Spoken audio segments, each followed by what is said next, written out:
আমারে আমারে বোধাই পাইছো আমি সাকিব যতদিন বেঁচে আছি অতদিন পর্যন্ত তোমার মনের আশা পূর্ণ হবো না, বুঝো নাই কে?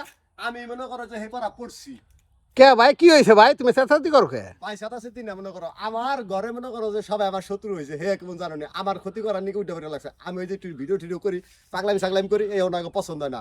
অনেক কয় কি মনে করো যে আমার যাইতে কয় বিদেশে টাকা পয়সা কামাবো, বিয়ে শাদী করবো, বলে নিয়ে মনে করো যে শান্তিতে থাকবো, বাপ মা অনেক বেশি আছে।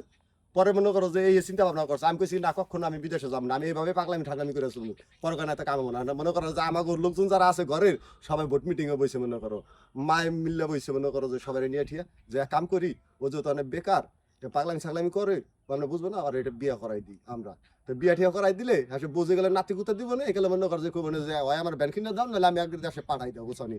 তো আমিও কইছি মনে করো যে আমি যতদিন মনে করো বাচ্চা আছি তোমাকে স্বপ্ন পূরণ হবে না। কারণ কি নিকা ভাই, আমার মনে করো যে গেলে জ্ঞান হবে, গেলে বুদ্ধি হবে, আর জ্ঞান হইতে মনে করো 1 কোটি টাকার দরকার আমার, 1 কোটি টাকা কোনোদিন হবো না, আর আমার জ্ঞান হবো না ভাই। কি কইছে ঠিক আছে না ভাই? হেডে আমি কইছি বুঝো নাই কা, ওনাকে আশা কোনোদিন পূর্ণ হবো না ভাই।